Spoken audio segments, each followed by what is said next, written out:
Welcome, audiophile and cinephiles alike, to the Beneflicks podcast, the show where we are reaping the Beneflicks one movie at a time.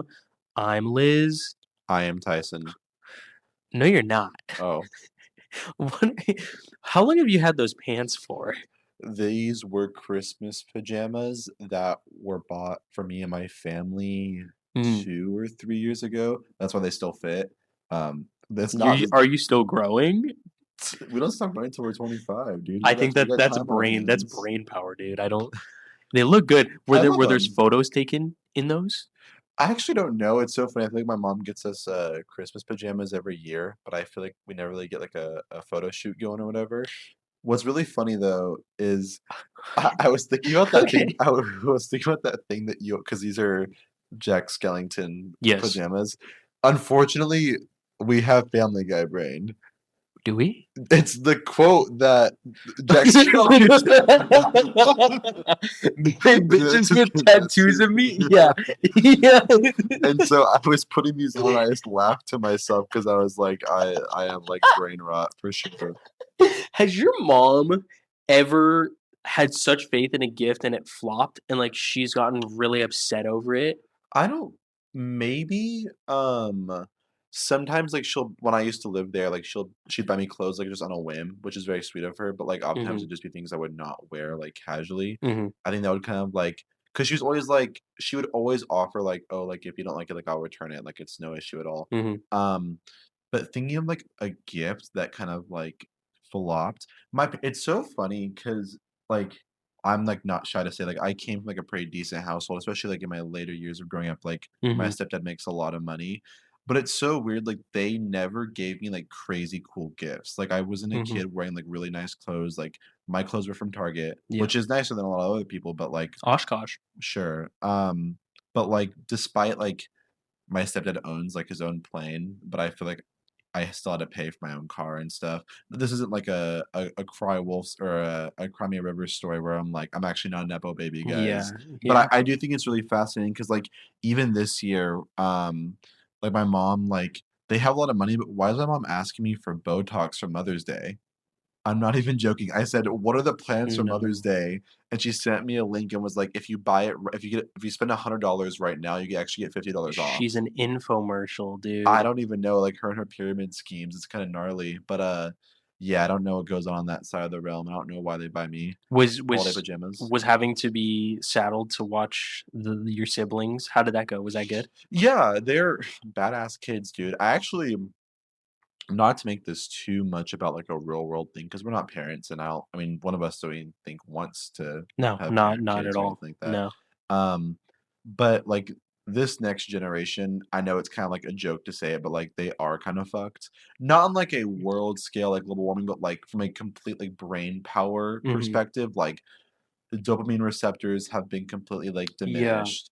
Attention spans are gone down the drain. Media literacy is weirdly enough the most accessible it's ever been, but at an all-time low. Yeah. It's like really fucked up. Like those kids are so like iPad heavy, so in their Hmm. own little realm. I'm very grateful that my parents have put them in sports and whatnot because obviously I think that even if you're not an athletic person or don't athletics don't really pique your interest, I do think like it is an important thing to establish for like Yeah. team building and whatnot and how to take a loss, how to get Hmm. constructive criticism. I'm very grateful that my parents put my siblings into that. Yeah. But truthfully, like those kids, like they're badass kids. Like they don't listen. They're on their iPads 24/7. I don't know what they be watching. It's actually really cute though. What I will give credit for is I don't know who put this in my little sister's brain, but they've been really on like an iCarly kick. Good. Good. They're not like Good. they're like 8 and like 7. Like they're like kind Yeah. of young, but like they've been just watching iCarly on their iPads, which is kind of awesome. They would not expect that to be It the it it lasting thing. it is such an odd thing because I think if the sentences that I say now were given to me when I was younger, like 7 years younger, I would be like, like fuck, I'm becoming like the rents, my parents of like, oh, you don't know how good you had it. Yeah. But it really is like a plea, like a genuine plea to kids because I frankly I think like the loss of the studio system to have the backlots to like film these shows just not existing anymore and a lot of things affecting it Yeah. just like Nickelodeon, Disney, Cartoon Network, like they no longer have the ratings they used to at all. Yeah, And I think like there was genuine like craft put into a lot of these sure. shows where now it's like they get the stuff off of the internet. And on the one contrary thing, there are people like Miss Rachel or like people who there's one, and I'm gonna really botch her whole approach, but she does like low stimulating stimuli like learning lessons where like it is in dark, not like dark like I'm gonna fucking kill you lighting, but like But yeah, like more not like in yeah. hyper saturated bright lighting that helps kids, especially because like you're genuinely not supposed to be looking at the brightness of your screen as often as you do. No, yeah. So there's things like that, but that is not like you have to seek that out Oh in no, an it's not the algorithm mainstream. that is like it is like What I it will give credit to, yeah. Bluey. Oh, Very I mean, for I sure. know that you're a Bluey's Bluey, exceptional. yeah, I Bluey's know fucking you're the Bluey exceptional. crowd, but, like, I think it's really cool because like, even, like, psychiatrists and, like, children's therapists can, like, agree, like, that show's, like, brilliantly made in Yeah. terms of, like, handling emotion and, like, Mhm. problem solving, like, it's actually a very well-made and very well-articulated kids show that, like, Yeah. should be watched, Mhm. and it's also mainstream and pretty popular, I mean, I know adults that watch Bluey, I'm looking at one You're right quite now, literally. I um will thank my ex for that, but, like, it is a terrific like, that is a diamond in the rough, but I think even to the point that we're talking about, that is not an American show whatsoever. that's L Australian, n baby. and it got my didgeridooing, like, it's some good shit. I had a fleeting thought that I'm gonna kinda bring up, Okay. and Okay. you're gonna try to justify it for me, Okay. because it makes more sense for you. Okay. I had a thought, Got it. why do I have a podcast? Because it kinda makes more sense for you, right? You're a content creator, you almost already established it by our Mhm. first episode. A lot of people wanna hear your more long form, Mhm. non-ASMR content that sometimes is just more life oriented, is more casual, isn't so Mhm. specific or to the point, and I think that kind of fits your brand and fits your Mhm. audio sphere well. Mhm. For me, I was like, I'm just a Joe Schmo. I'm not the craziest cinephile. I don't watch the most shit ever. I don't Mhm. have the most exciting life. I Mhm. have jack all art to speak of in terms of like an insider scoop or like experiences. I was like, why am I here? And I guess that established a second thought, which is, does there need to be a reason? This is where you come in.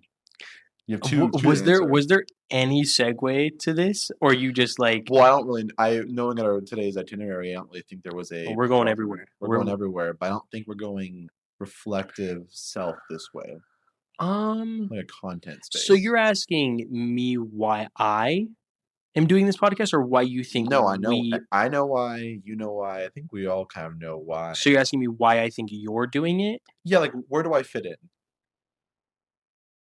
Well, I mean, the mere existence of a podcast, like the if I didn't have a YouTube channel, then I don't think the point of me saying that like a podcast only exists off of two different people would even be a point that I would be talking about. But I do have my channel, right? And like, there's already been like some overlap with a few episodes that we've done. The topics like I have then mirrored into like my page, or I have made a video just off of the convenience of like if I want to, I can record it and I don't have to abide by like an every Friday sort of episodic thing. Yeah, Um, but I think like the answer to the we of it all is I think it gives people an opportunity, and it gives us mainly an opportunity to make sure that we stay on top of us and like we keep ourselves green and like pointed. And I think it gives a two grouping of people who love to plan things an opportunity every week to plan said things.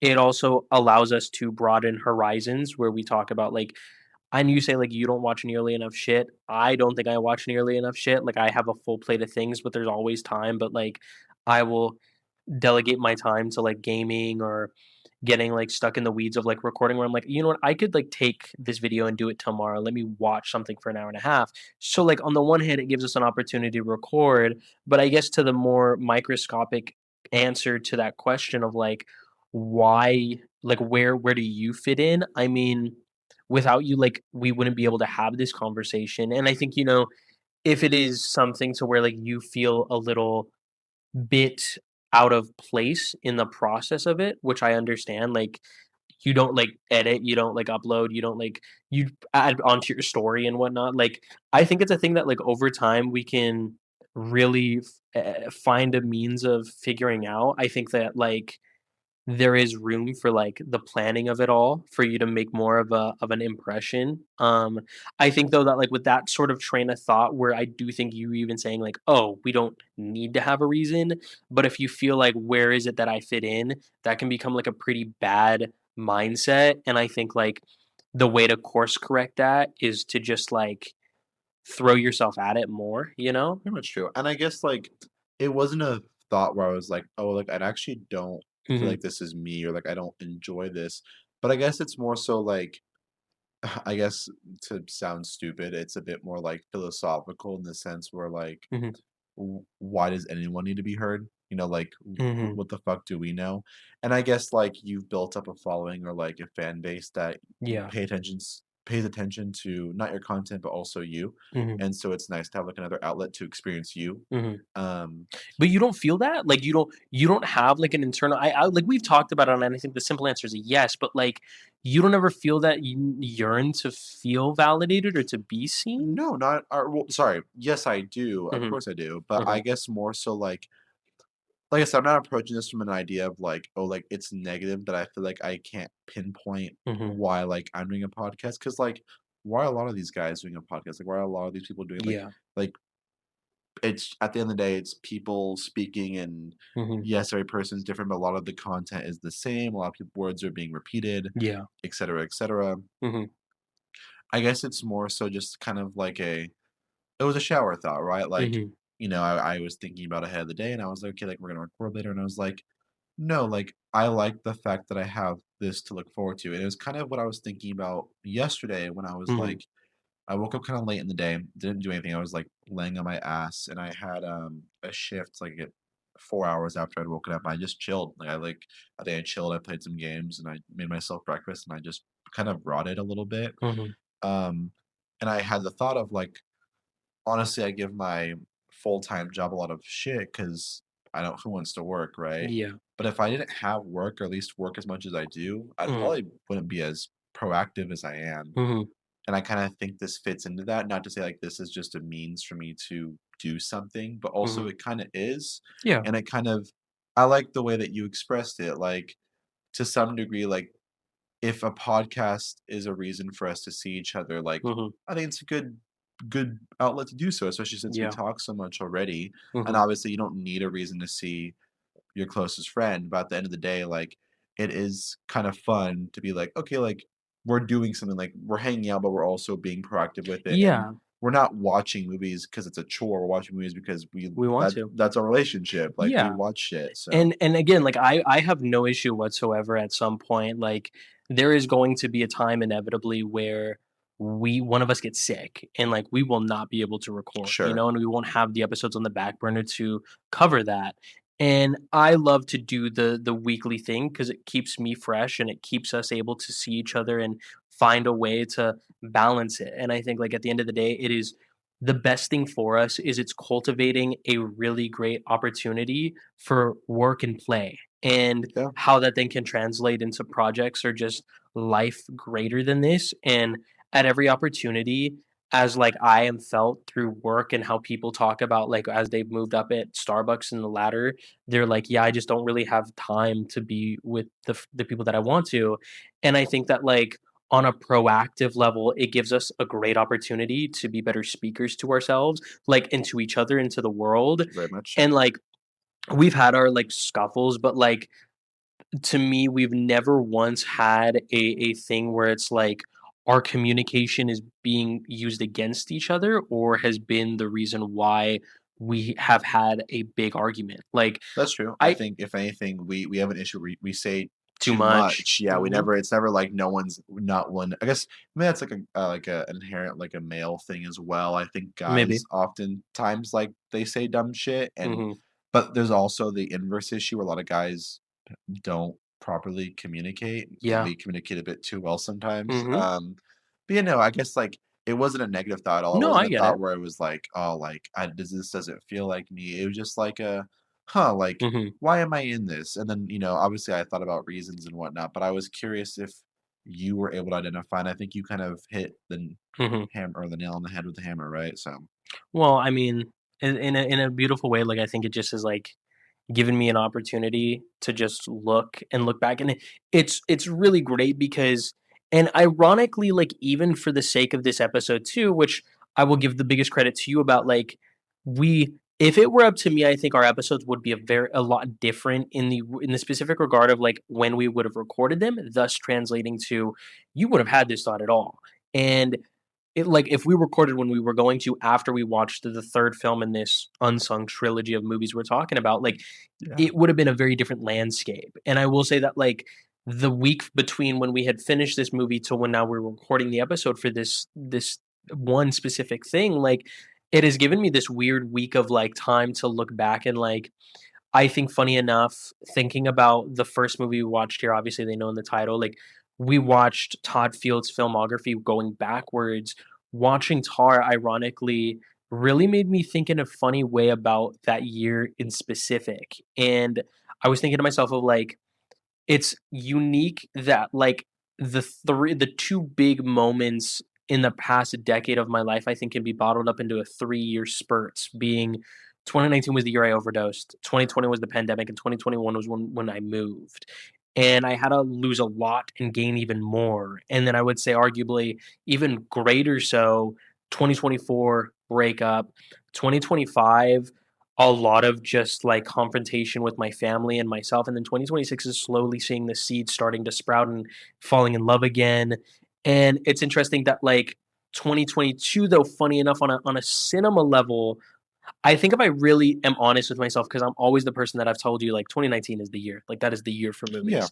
2022, I think, is the one. Like, I think it is the I don't think of 2023 at all. I don't give a fuck about like I do. I mean, Killers of the Flower Moon is incredible. Like, I'm not diminishing the art, but I think the zeitgeist of the year adjacent to me, 2022. Like, I don't. And it's funny how like I think the movies have later since grown even more so than when I watched them in that year. Yeah, a lot of ones that we probably watched initially during that year that haven't really spreaded into No, true passion how they have now. I think like I Decision to Leave, there is, like, we're all going to the World's Fair, and then especially Tar, and I guess to me, like, even before I asked the question about filmmakers' choices, it made me think because we often kind of reflect and look at, like, movies specifically on the experiences we saw them with the people around us, Yeah. and I think a lot of times it's kind of in, like, a, "Can you believe I watched that movie with that person?" Given Yeah. that who they are, where they land, and who we in our timeline and frame of Yeah. mind now,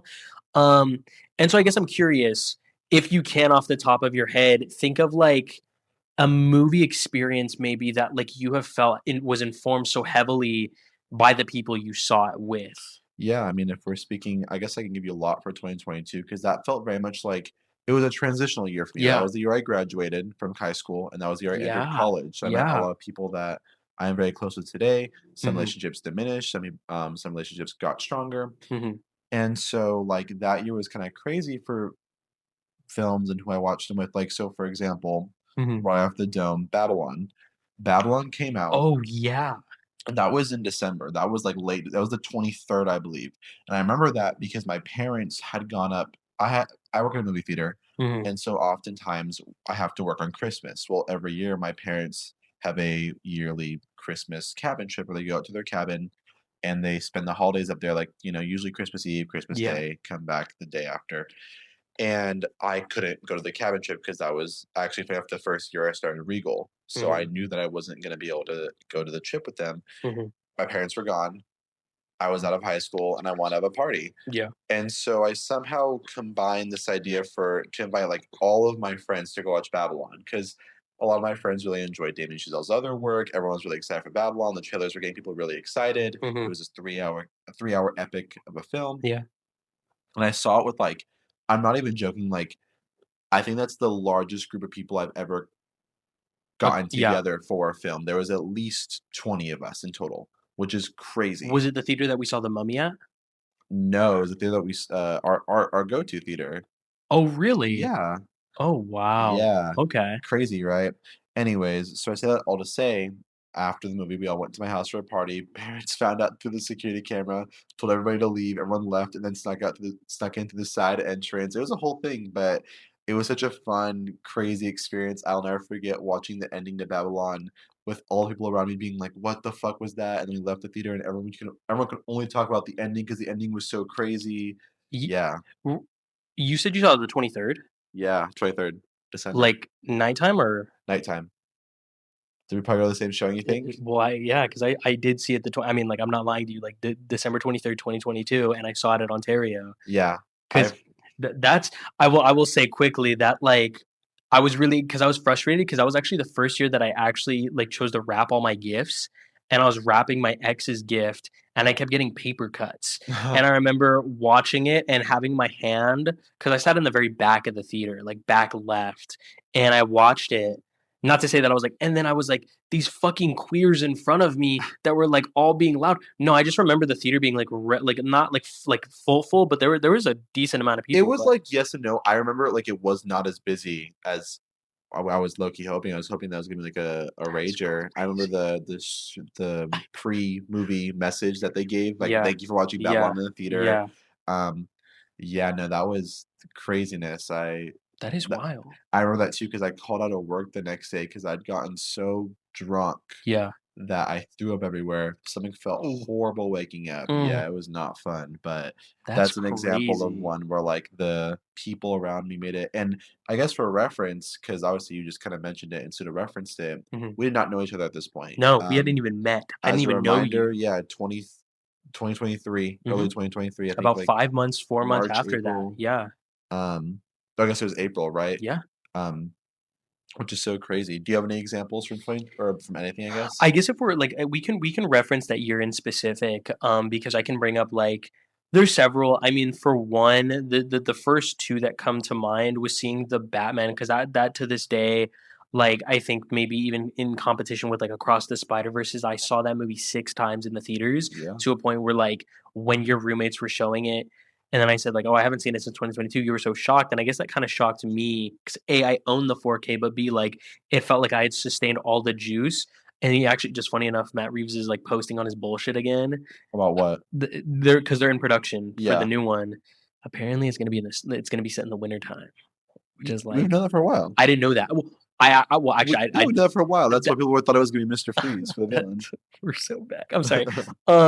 But I one of the times I watched that was at the RPX at Ontario, and I remember, and that's the thing that I really love is like sometimes like when a movie opens big, like that theater gets full, or at least like 2021 with No Way Home, and that one was, and I took all the Chick-fil-A goons with me, and I'm gonna not talk about the Multiverse of Madness one, but like the one seeing the Batman, 9 out of 10 of the people were asleep. Like they fell the fuck asleep The one scene in the Batman? seeing the Batman. Yeah, Oh, uh, seeing the Batman. yeah. Oh, I think you told me this We story, all and yeah. they all passed out, and I remember like I was so fucking enthralled with that movie. And then Yeah, the other time, and I think that like really informed like man.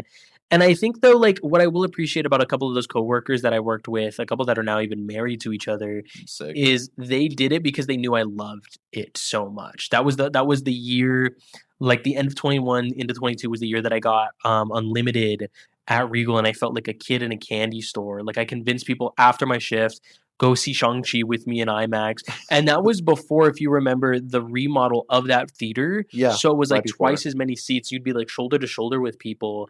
But the other one would be the last time up until we seeing Heat was going to see a movie with my dad seeing Nope in IMAX. And Yeah, like my dad was excited to see it. I was so excited. And I remember my dad's mouth open ajar when the alien like sucks up the people. Like yeah, that scene, you know?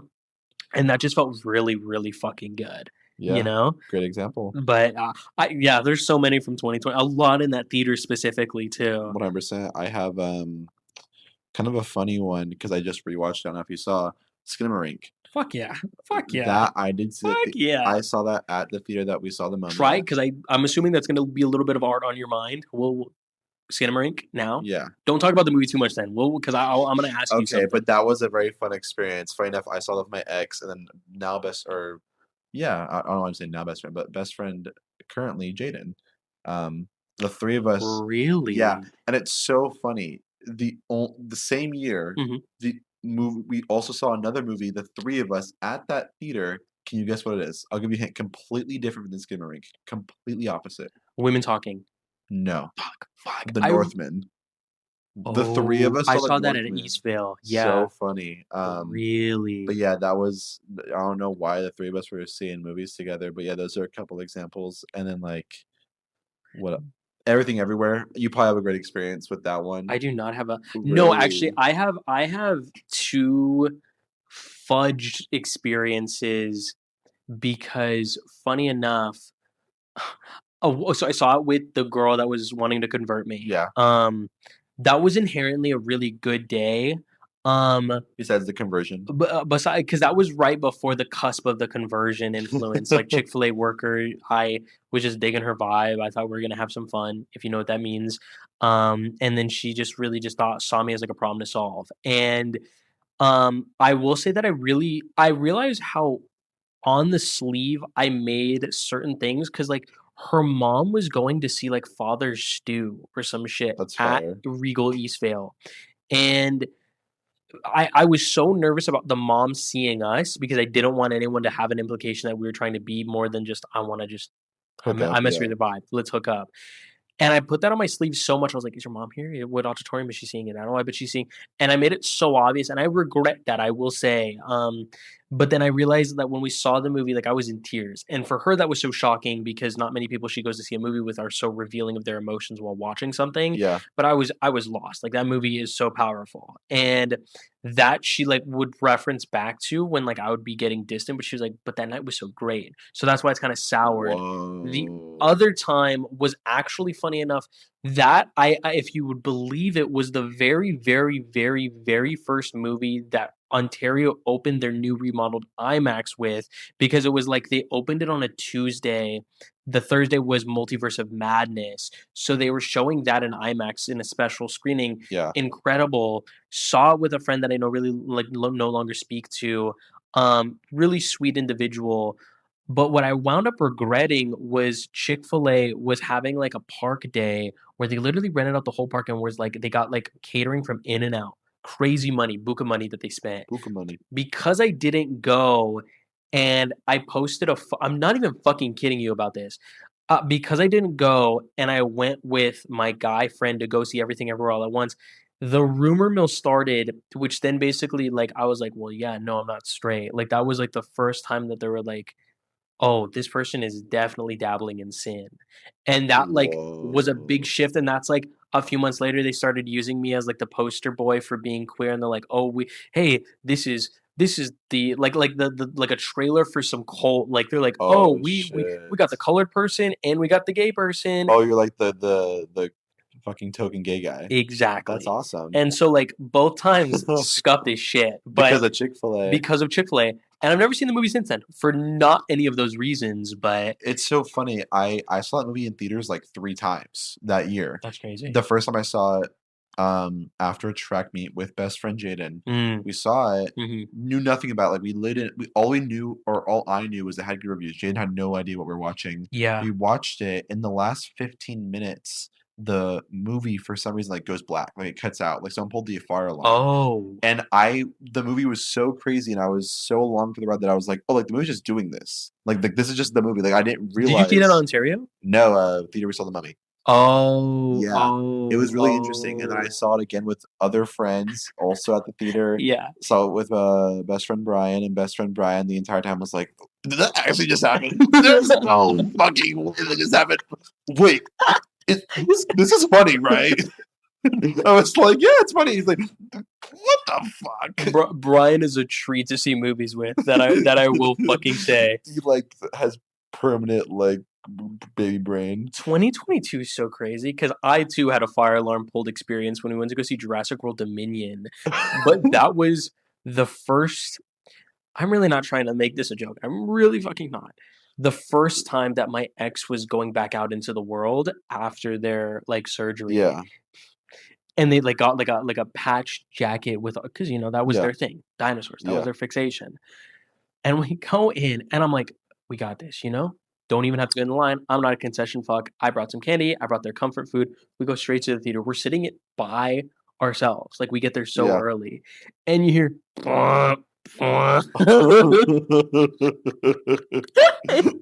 they like immediately start curling up, and I don't know what's going on. Like I'm like, because in a big old, I'd never been a part of a fire alarm like that before, and I'm sitting, I'm like, no, no, babe, it's okay, it's okay. And then it became even more jarring, where then a worker was like, "Why are you guys sitting? You need to leave. The fire alarm has been pulled." And they're sobbing, and I'm like, "Fuck, are we not gonna see this movie?" And then that was the epitome of the Flash brain, where I'm like, "No, this movie is actually good." Because then we wind up It's seeing one it. of the worst ever. One of the One of worst the fucking worst movies ever, like, ever made. legitimately. But Um, crazy year, dude. Great year, I think. I mean, some weird freaky ones for sure. But I'm also bringing up the fact that 2022 is the year because I think that, like, again, how formative it was for us. Obviously, we're kind of saving the formative behemoth. The poster to your left. Exactly. To the audience's left too. Oh, ooh. But I guess because we're already getting into it, and you brought up something, and I haven't brought it up for the reason of this question. What art has been on your mind? As of recent, as I Yeah, mentioned, yeah, watched Skin Ring a couple days ago. yeah. How was that? Really, that movie is so I should have brought that up in terms of the conversation we had last episode with Simmering, because that Mhm, was one I mhm. came out of, and I thought it was a little bit easy. I was like, Yeah. it has a style, yes, sure, but, like, it felt very much, like, easy, like, we're gonna Mhm. kinda show not a lot Yeah, until we do show a lot. yeah. And I don't really know why, maybe it was a bit more of, like, my cynicism approach Mhm, into that movie. mhm, That was a theater experience I'll never forget because, like I said, I watched that with my ex and, best friend Jaden mhm. when it was still playing in theaters, which is crazy the fact that Skinamarink was playing in theaters, Agreed. and we all didn't really have any idea what it was about. Yeah. Was in there with maybe 20 people in total, we were 3 of the 20. Mhm. About 15 minutes in, 15 of those 20 people were out of the theater, they Yeah. left. They couldn't do it, they walked out. It's been the most theater experience I've seen most walkouts out of ever, and I work in a movie theater. Yeah. Yeah. I've seen tons of crazy walkouts when Nirvana the band, the movie, the The show, the fucking movie, show, yeah. whatever the fuck, Yeah. was playing as the Monday Mystery Movie. I saw so many people walk out of that movie, have not seen to the extent of just walkouts for Skinamarink. Mhm. And I remember watching it, and we're kind of like, "This is kind of weird. This is interesting." Like, I'm like, "Let's stick with it." Like, we paid money for these Yeah. tickets, so we're watching it, and then, without saying too much, something happens Yeah. halfway through, about, like, a little before halfway, Mhm. scared the shit out of me, and Yeah. it scared the shit out of all 3 of us, to the point where and it was so fucking loud in the auditorium, it was Yeah. piercing, Yeah. and we sat there in terror for the Mhm. next, like, eyes slimmed for the next hour and change or Yeah. however much. Yeah, that movie, so all to say, walked out of it, was like, that was scary, but also it seemed a bit easy, Mhm. was on the mind, we brought up countless times with each other, Mhm. had not a chance to rewatch it properly. I watched it with you a couple years back. Yeah. We were all up in Eddie. Yeah. I fell asleep like 20 minutes I in. did too.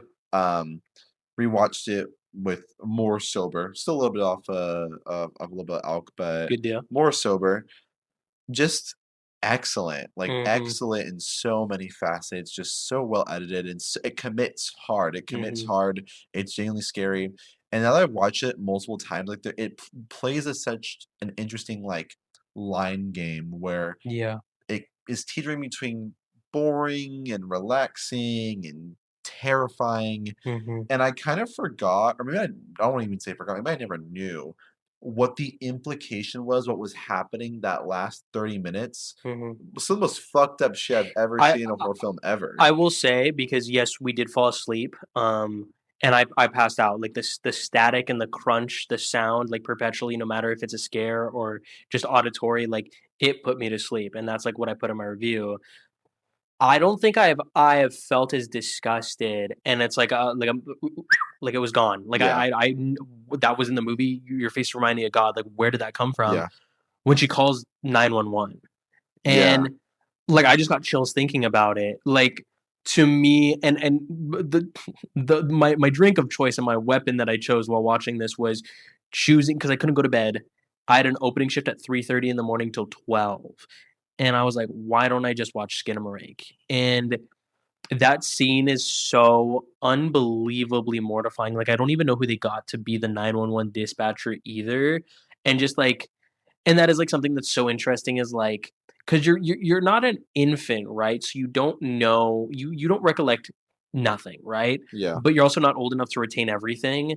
But like, how to direct something like that, you Yeah. know? A very young child and very good auditory like, it's kids being kids, and I think that's why it works so well. It is heartbreaking. Such crazy imagery in the movie, but yeah, Skinamarink is phenomenal. Fuck I yeah. I think it's one that's gonna be the defining horror film. I mean, we can I mean, 2022, great year for horror. Yeah. We're on the World's Fair and Yeah. etc. Movie-wise, I'm cut out of it. I saw Hokum, hasn't really been on the mind. I know you enjoyed it a lot more, which I'm I happy to hear. really fucking like that movie, I'm dude. glad. Like, I really and I was like, "Oh, if it's gonna simmer and it's gonna go lower for me." And I will admit the first, like, 5 to 10 minutes, I was not buying any of it. I really was not buying a lick of it at all, and I was Yeah, like, "Why did they get Adam Scott for this?" And, like, I will admit that there is moments that I'm like, "You really don't need to make this like a jump scare. You really, really, yeah, really don't." But I cannot fucking deny to you, dude, that, like, I just really want more horror movies to just give me some carny ass fucking freak show, haunted house gooberness. yeah, And I will admit, like, there is sequences that I do think are really, really terrifically done. And it makes me very curious to see if like I still stand on that with the elasticity that I felt of Hokum with an oddity and a caveat or sure. caveat. Um, like that, like the first initial bit where he goes down into the basement, or even like the shit reflecting from the TV, or like when the thing first comes up and you Yeah, see, I think there is some really, really terrific stuff. Now I understand like why it doesn't work for many, but like and I do fuck with again the way that the Brits and the Swedes and the Irish like they just light things like yeah.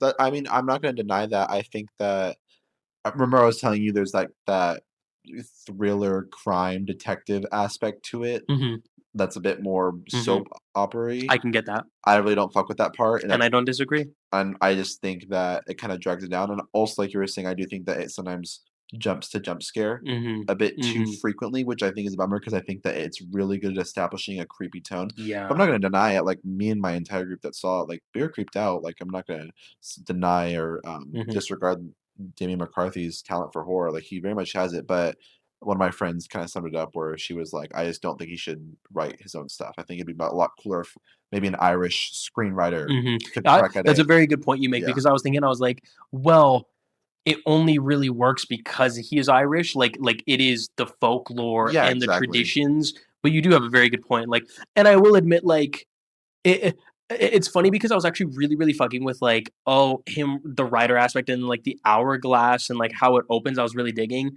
Don't really dig the way it ends. Like it feels like, oh, Oh, you're like, "Okay." oh, that's sweet. But But I cannot fucking deny to you, dude, gangster shit. Someone who's suicidal, every opportunity a horror movie gets, it makes the journey that they go through, the hellish experiences, be the thing that makes them come out of it being a better person. I fuck with the fact that he just kills himself. Like, sorry guys, I'm spoiling it. The fact that he like hangs himself early on, not the very end, but like oh, early on, I was like, that's cool. Like yeah, he was like, he's so over it. I'm not a big fan where he actually shut whatever. Anyways, long story short, yeah. Hokum unfortunately was not on the mind, but was not bad. I'd recommend people who like horror watch Hokum. Yeah. Movies, I'm out of the count for music, which I always like to shout out. Mhm. Please Besides do. Overwatch, fuck Overwatch.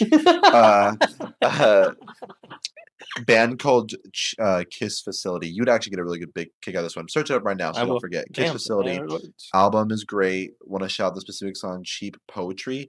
I haven't listened to much Cocteau Twins, but it reminds me of Ooh, Cocteau Twins a Cockatoo lot. Twins is great. Very indie, very atmospheric. The not entirely sure what language the lead vocalist is singing in, but it sounds good to my ears, and I like it a lot.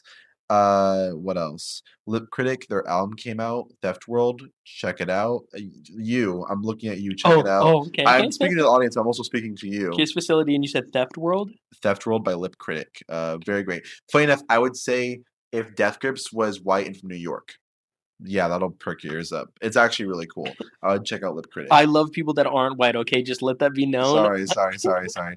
Um, and then Ooh. a album called Plus Three by an artist named Samba Jean Baptiste. Ooh. It's like R&B alternative, very interesting sound. It kind of reminds me if there was a more underground tone to Frank Ocean's music. A Mm. lot of really cool soul and R&B pop adjacent stuff. Really fucking Mhm. with that. But that's me. That's on my mind. You're up. Okay. The great picks. I'm always yearning for some good shit. Okay. Well, the big one of the bigger things that have been on my mind, a movie that I really was not expecting much from. I love The Devil Wears Prada 2 so I saw much. that Like more than anyone I know. so much. But there is pockets. Like shout out guy that doesn't even know he exists. Like Owen really messed with it.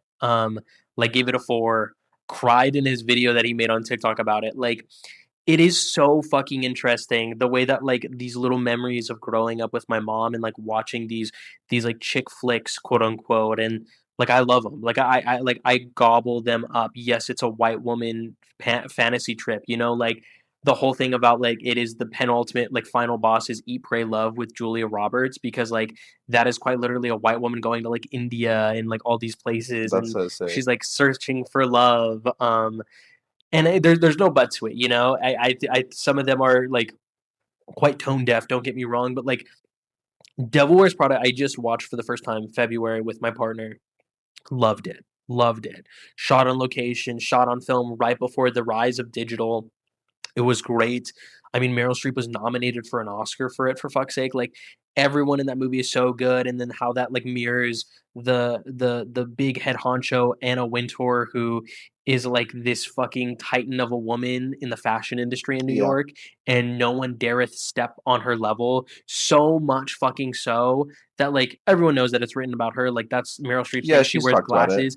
Um, but like even when they were trying to make this movie, people were intimidated by giving them like room to rent space because they were like Anna Winter's gonna find out, you know. Uh-huh. Um, but I fell in love with it. Outside of like everything you're gonna hear about the way that the movie really shines and speaks for journalism and the integrity of the truth in a world that is completely erasing those divisions of people in businesses.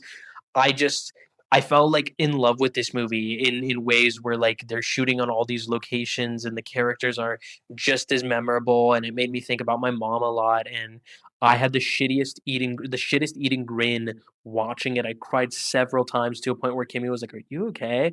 Like there's a Stanley Tucci's so fucking good in the first movie, but he gets a big moment in this one.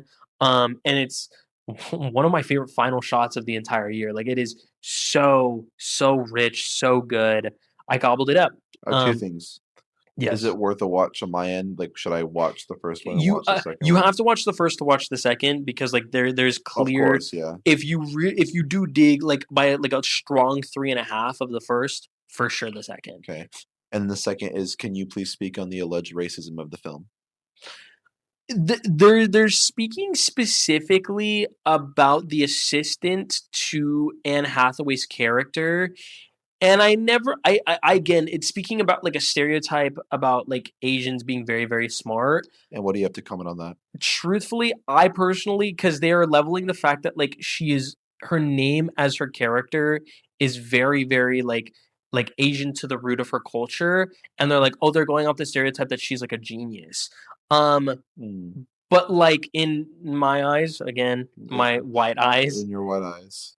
I don't really think that was used much as like a weapon because she's not like, oh fuck my calculations. Like she isn't like the nerd or the brains behind it, you know? Yeah.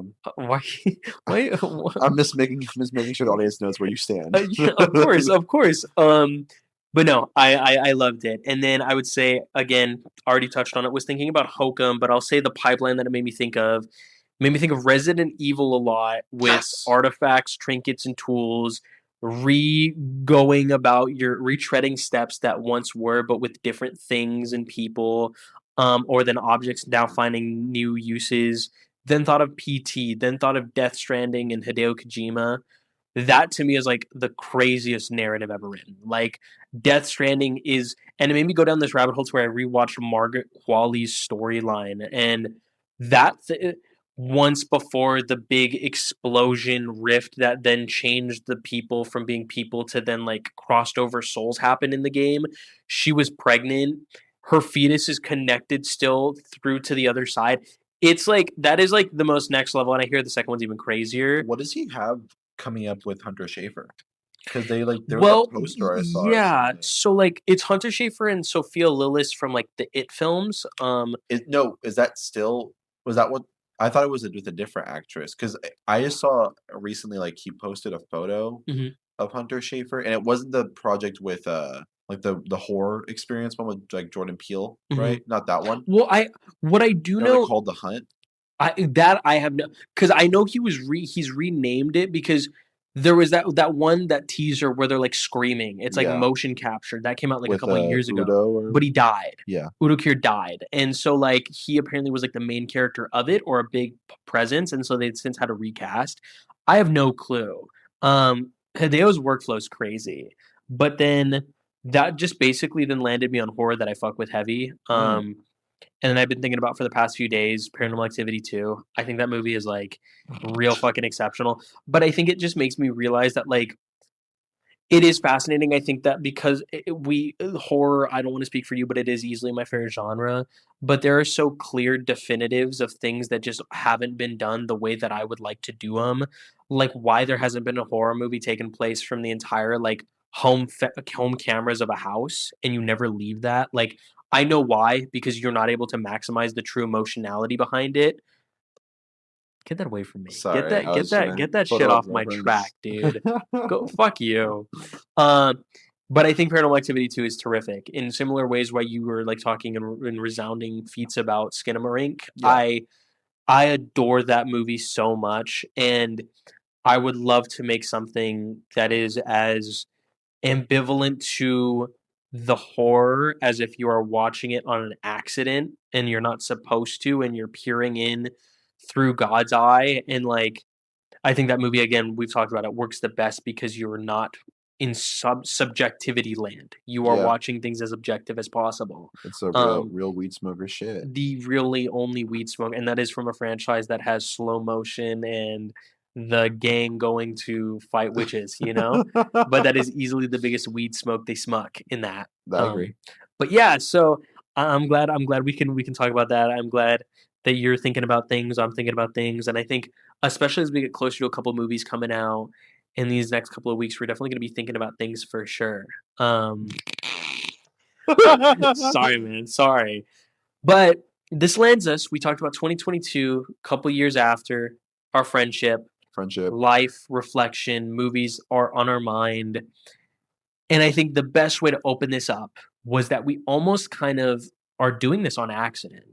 This whole episode exists off of an accident, Yeah. being that without you having experienced tar the way that you did in 2022 and the years that preceded, and the way that I experienced tar much more hands off in 2022 and then most recently now, and then finding his two other films, and the fact that like Todd Field only has two movies. I mean, Three two, movies. sorry, three movies. Thank you. Three in like two-thirds of if you want to count like the movie we'll never be able to watch and then the short film he made when he was like two, Yeah, those you don't know? count. Don't count. And I found his two other films in the bedroom and Little Children at Book Off. Shout out Book Off. Well, kind of not really because it almost exploded your Xbox when we were watching Yeah, Little that Children. was crazy. First account of disc rot, I think. But we got to experience it, and funny enough, the question and the point you posed as we finished in the bedroom, as we worked in reverse, 2022, 2006 to 2001, was the opportunity we got watching a filmmaker regress. And I say regress very lightly, just go backwards. And it made you come up with a question to me of, I guess, the two sides of it. If given the opportunity and experience where we would choose to best be primed by watching a filmmaker's most recent work backwards to their first, and then one where you think a filmmaker should abide by the Todd Field method and make movies once every few years instead of the fuck ass output that they have. Yeah. My question to you is, how would you like to start? Well, I guess off the top of my head, obviously I can search while you give your answer, but for me, the first thing that comes into mind Hmm. isn't really a specific director, but rather a situation. And it's an Oh, unfortunate one, but it is a true one.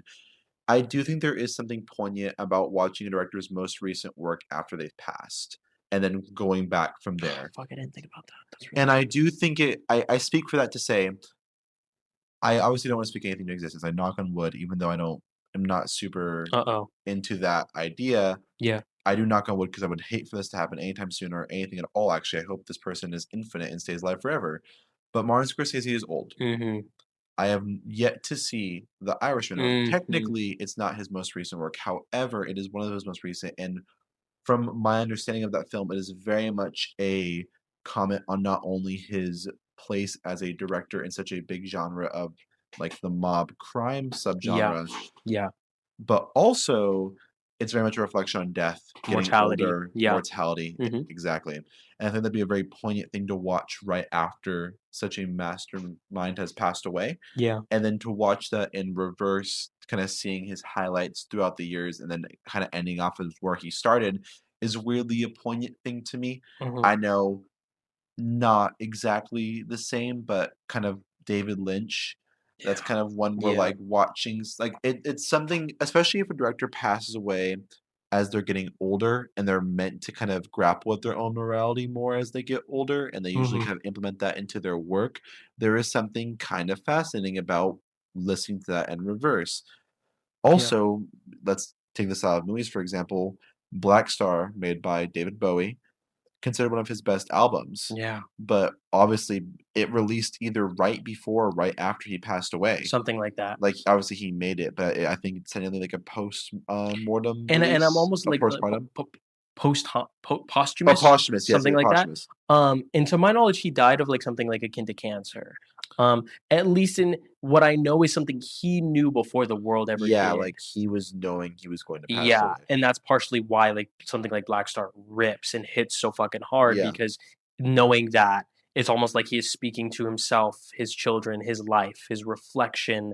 Um, yeah. one day I'll listen. Oh, for sure. But that's like I think a very interesting concept of watching a director's work, Hmm. especially one where you haven't experienced much of it, Hmm. in reverse because they're kind of I mean, there's no more that can come from them, for example. Because like, Yeah, for example, Todd Field, I think the dude's only like 40s or 50s, he's gonna make more projects, or at least seemingly so. yeah. And so we're going to kind of experience like in this weird flex where we kind of went backwards, but then we're also going forwards Hmm. afterwards Hmm. with directors that pass away, they're done making film. So you Yeah. can only kind of go one direction. You can either work your way forward or work your way back. I Hmm. think working your way back would be kind of interesting to do. It's a very terrific point. I guess to me, like I have three answers, none of which have to really do with death per se, Sure. or they have left this earth. I hope not. No. And funny enough, I kind of looked at it more in line with if a filmmaker has been doing it for a while, more often than not, there is at least one bit of their period or movie in their filmography that I just don't really mess with. And I really try to take it as a whole. Yeah. So then that kind of made me think about filmmakers with more so limited filmographies in an akin way to how Todd Field only has three movies. And the first thought that came into my mind was actually Richard Kelly, specifically for the purpose of I think Donnie Darko is his easiest film and his most popular, but you become so much more informed of who Kelly is as a person and a mind by watching his films backwards. Mm, And getting to watch something like Southland Tales, specifically, like if you watch the can cut, that like cracks your fucking mind wide open.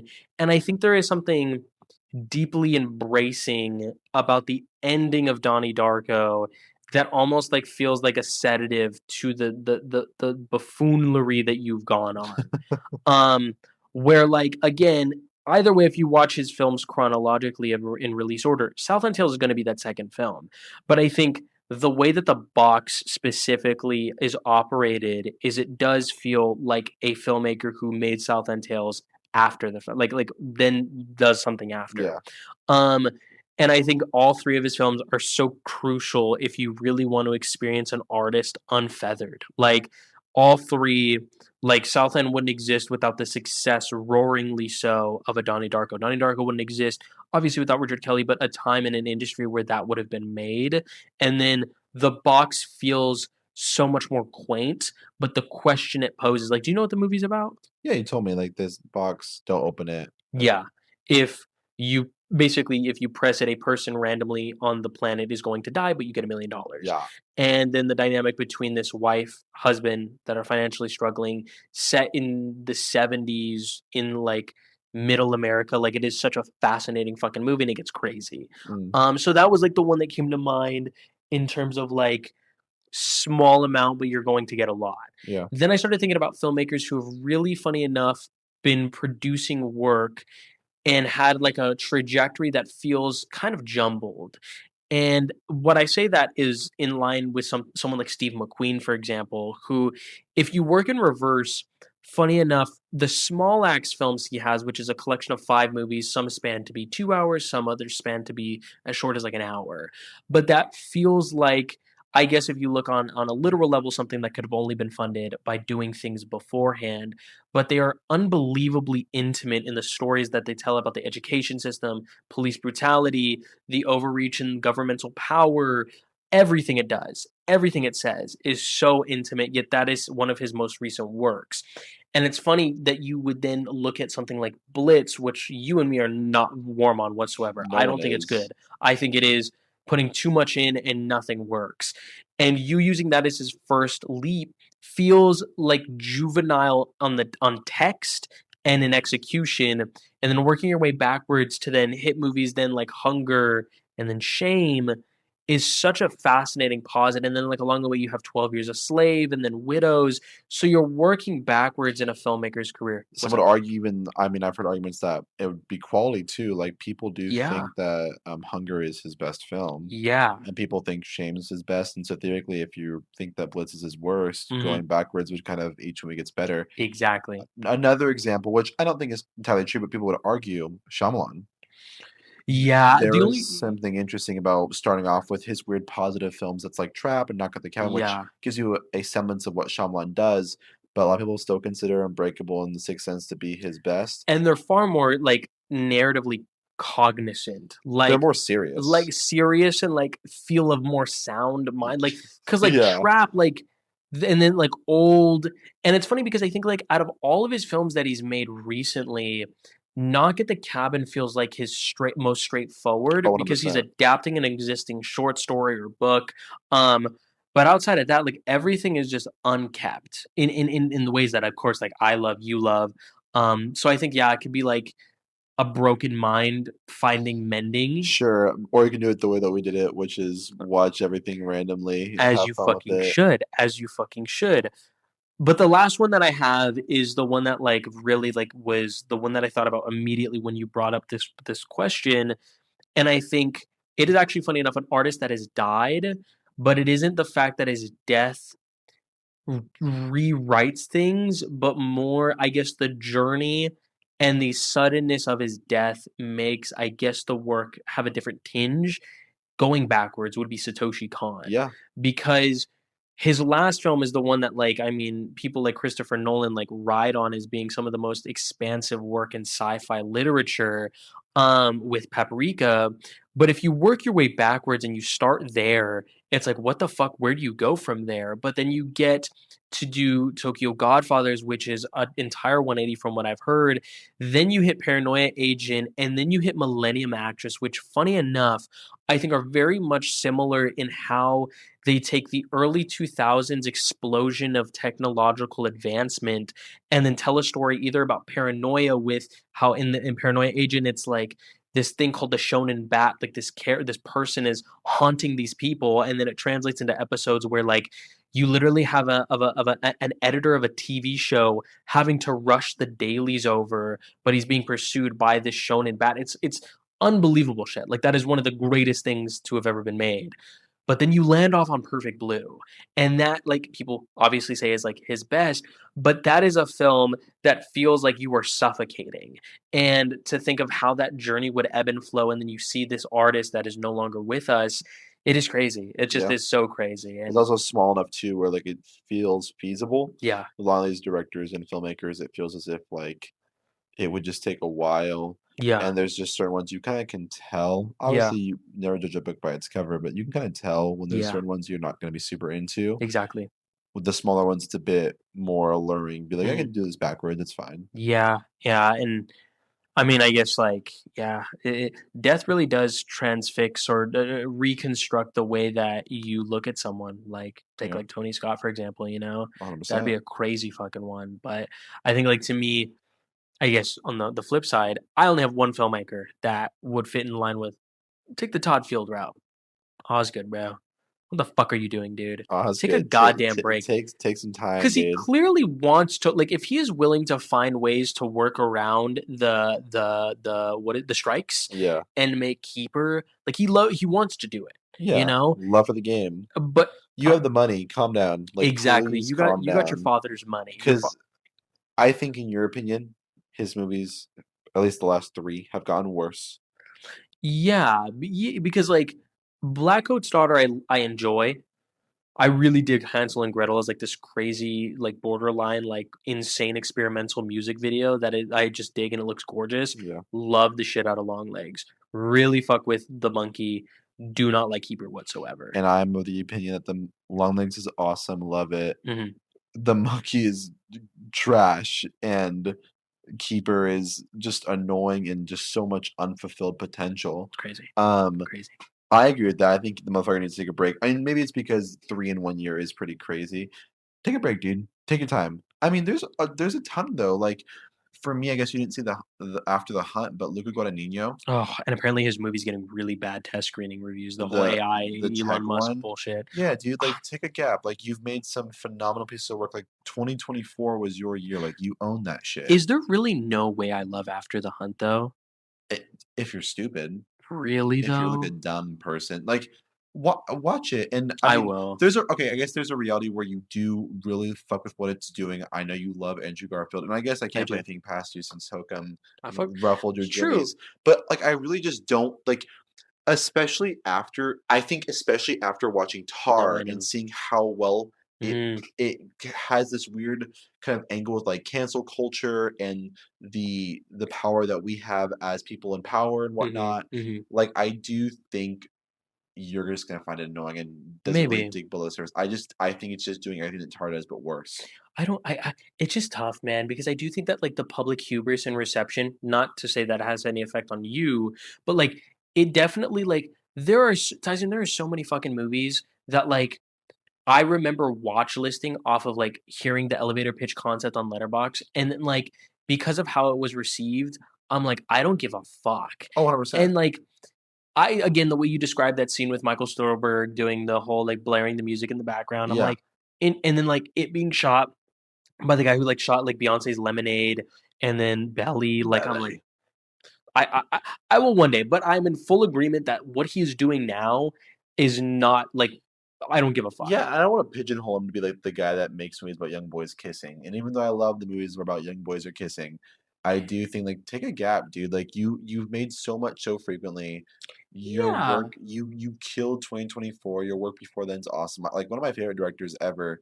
Take a break, but even, like, please. Bones and All isn't about boys kissing, you know? Like, that is a very, very different It's movie. people's kissing. It's people kissing. It's romance. I guess, like, he's always been Mm, so good at romance. Suspiria is the one that is kind of the black sheep, yeah, but then now he's doing non-romance films, which fine, do that. yeah. And I will say that there is really good direction in After the Hunt, but it also just kind of feels meandering No, I and get kind that. of pointless. Yeah. Um, all that to say, take a gap.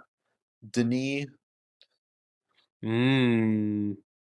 we will Mm. see. I think after Dune, he will take a gap because he was speaking about all those projects he wanted to do. He's the one that wanted to do like the Cleopatra movie, right? Yeah, but it was also, like what still kinda, like, baffles me is he was, like, gearing up to do what I guess was, like, one of those, like what is it called? The blacklist? Like, the scripts that are put onto the Yes. blacklist that Yeah. people are like, "Oh, this So is good. amazing." Someone needs to make this. Exactly, and, like, the one movie that he was tapped to make was called Rendezvous with Rama and was apparently, like, an unbelievable sci-fi film, and he was so geared to do it, but he said, like, literally, the itch to make the final part of Dune was there. But it's like, you love Dune 2. I I do. I I don't. do. I mean, but I'm just speaking in terms of like I've heard people say that he needs to take a break. I guess I wasn't me saying did he need to, Sure. but more so like there is an interesting thought process stuff because been he's been a movie what like every fucking year, every 2 years, like It's every two legitimately. 2024, 2021. What was before Dune? Was it Enemy? No, Enemy. No, no, no, no. Because Arrival was 2016, Blade Runner, right? 2049, 2017. Yeah, 2017, 2018, 2019, 2020. Yeah, that makes sense because the pandemic. It probably I would guess I can say yeah. Oh, Arrival was 2016. 2016, Mm-hmm. Sicario 2015, Mm-hmm. Insanity 2010, Enemy 2013. 2013, Prisoners 2013. 2013, Yeah. Blade Runner 2017. And we say this to all say that all of his films, or at least all of his most recent, are huge. Like they are Yeah. huge Yeah. projects to make. They're So gargantuan. he's always work. That means he's always working, whether Yeah. it's from a writing Yeah. standpoint or from a directing He's employed. standpoint. He's employed, which good for him. I agree, though. I will say that I think what we are trying to say is he just needs to leave Dune because, like, uh, Yeah, and theoretically, I mean, this would be I him fucking exiting. hope so, dude. Because like I think about Prisoners a lot. Like I think of Prisoners. I think I about Sicario a lot. I 100%. I yeah. I'm gonna throw one at you, Oh and no. you're gonna agree with it. But David Fincher, No, I'm actually gonna disagree. he needs to work harder. I think we just need to slit Ted Sarandis's throat and obliterate everything that Netflix exists for. No, actually, interestingly enough, I love Mark Duplass, dude. He's on like because he's in the back rooms and he always like Yeah. drops these fucking nuggets of information. Like every fucking film school class that I take like has like him doing like the there is no cavalry, there isn't the cavalry sort of thing. But like he's going on this whole thing about like we need to bring back starvation in the arts, meaning like we need to make people realize there's only one place to go see movies. And like I Ooh, think when it comes to David Fincher, there is the potency. Like the killer is nuts. the The killer, killer is nuts. but like, and you don't know what the true gold of it is with Dragon Tattoo. But like, But Mindhunter, like that's one oh, where he like that Mindhunter's was Netflix brilliant, coded. dude. But then like he's doing the Squid Games show, and Yeah, then obviously he has his most but it's recent. also, and this is why I say no to you because it is 100% a Netflix thing. He's making $20 million off of the Adventures of Cliff Booth. Good. I Like hope he gives us some of the money.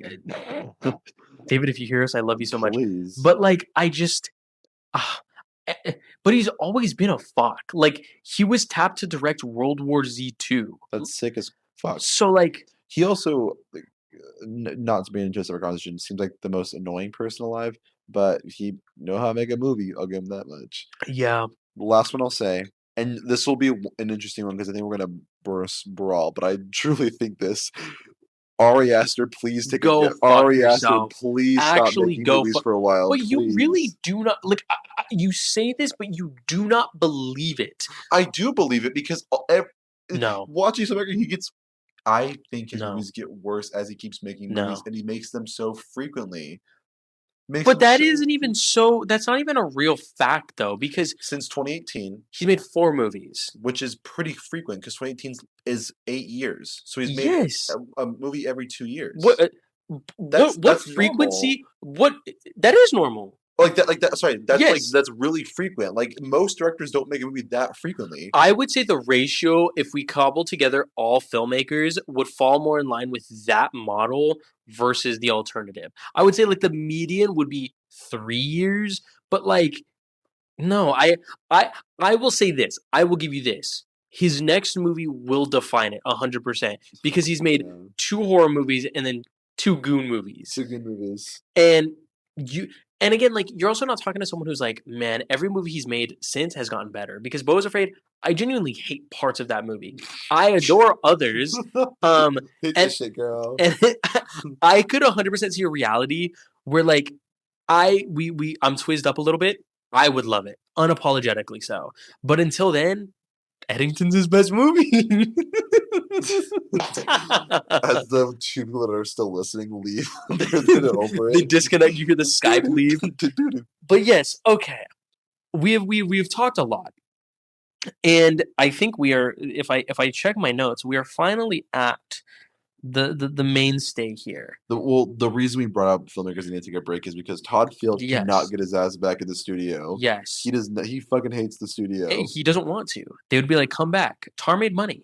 Tar has a cult following. It's fucking crazy. I This is am the an enigma. You following. are you are am a god. Um, but I think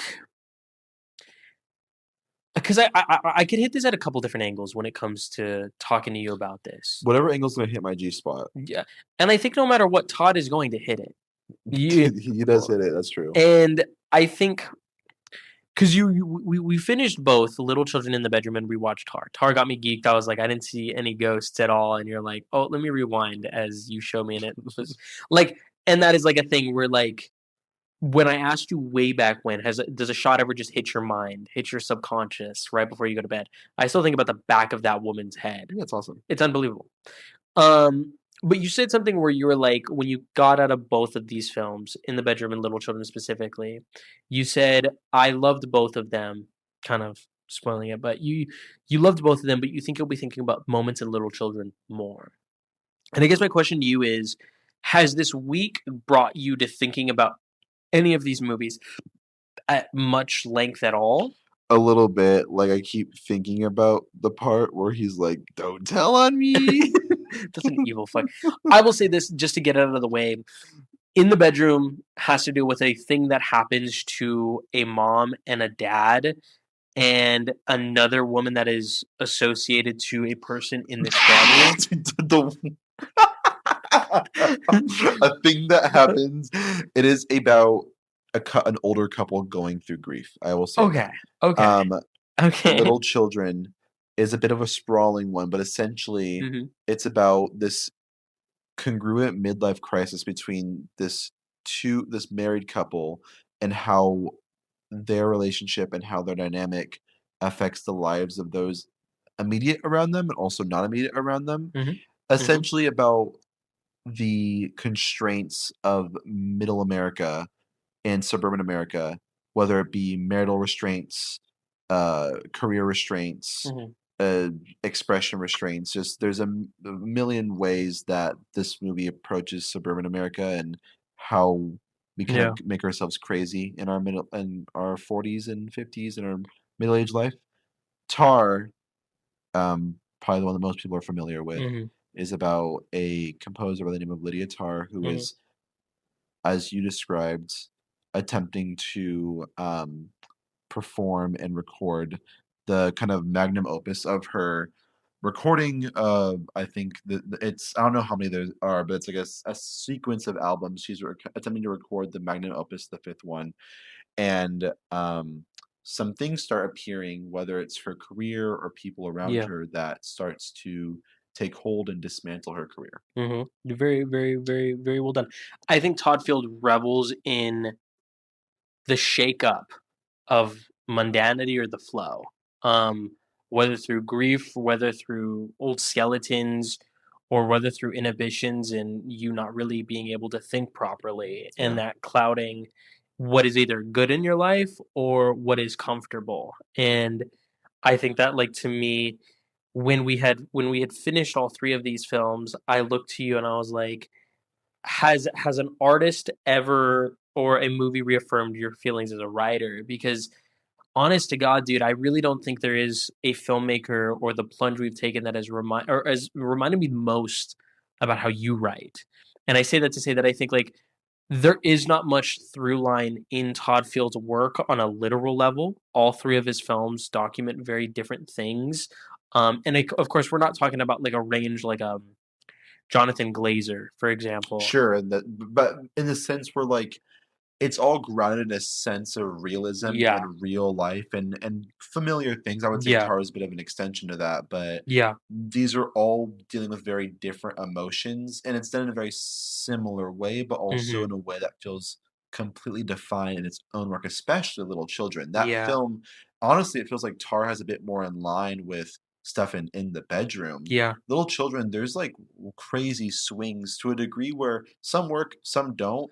For the most part, he bats pretty well. He's hitting it yeah, out of the park most of the time. yeah, But stylistically, it's such a different film, which is funny to say from a filmmaker who only has three movies, yeah, all years and years apart. yeah.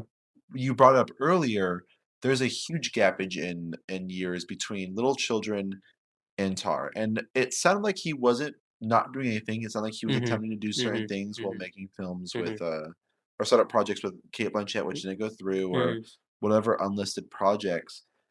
But there is something really fascinating when you watch an In the Bedroom and a Little Children, only Yeah. 5 years apart, which is a while, especially for how small scale the films are, but also not the greatest gap in time. It is what it is. No, for sure.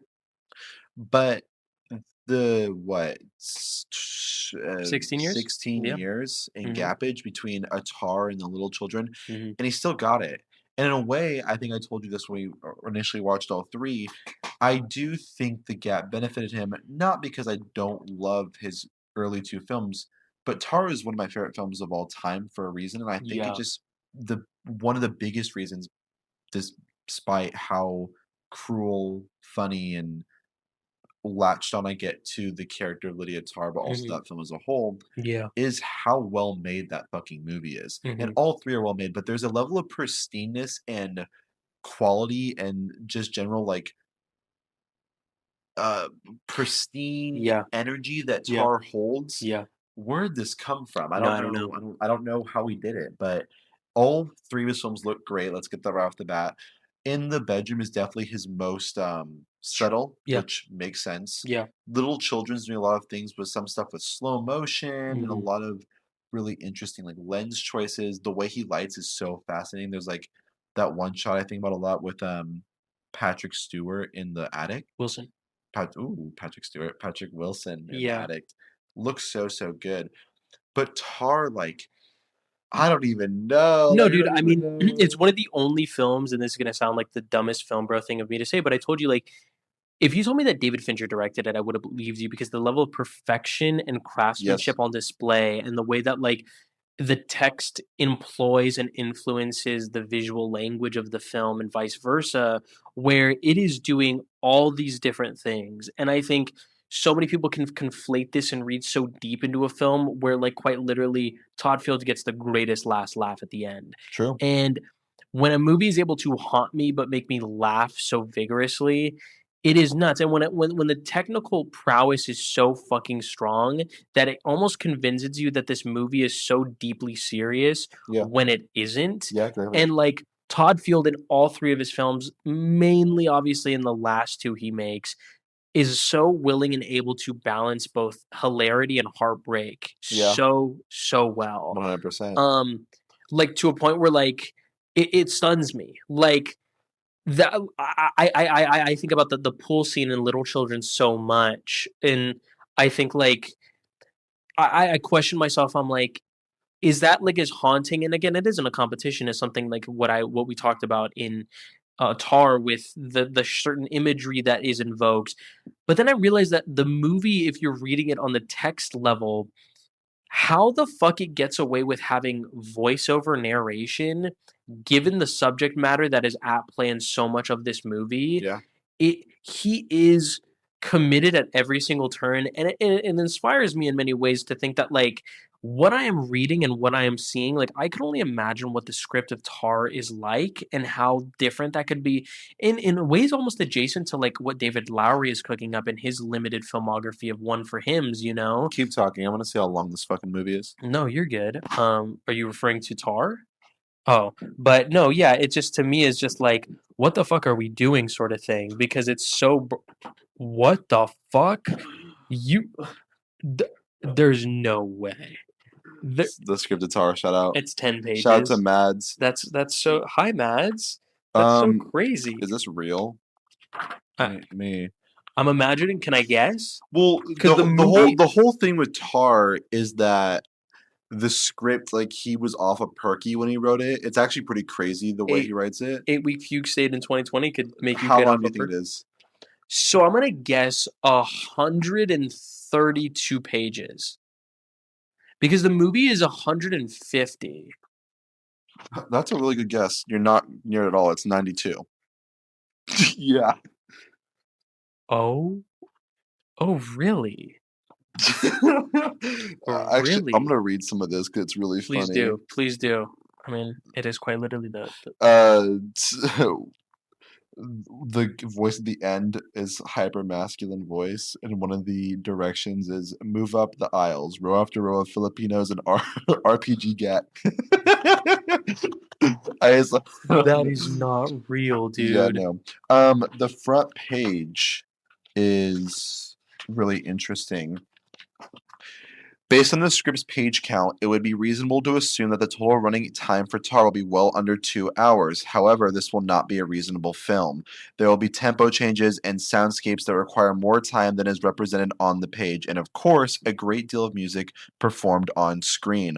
All this to say, if you are mad enough to greenlight this film, be prepared for one of whose necessary length represents these practical accommodations. That is That literally is written in the script. prefacing your fuck shit And then before. look at this block of text. I don't know if you know anything about screenwriting. You Yeah, get killed. that's suicide. You get That's killed suicide. immediately. He's the craziest motherfucker. And I think you hit it so well when you said that this film has a very serious presentation. Mm-hmm. This movie looks serious, has a Mm-hmm. very serious tone right Mm-hmm. out the gate, Mm-hmm. and it has a very prestigious Yeah. tone. Yeah. Not that at all. It's kind of a black comedy. It's kind of funny. Mm-hmm. It gets a bit goofier towards the end, which is why I appreciate it, because as the scenes get undone, you kind of get to see a bit more comedic tone in Mm-hmm.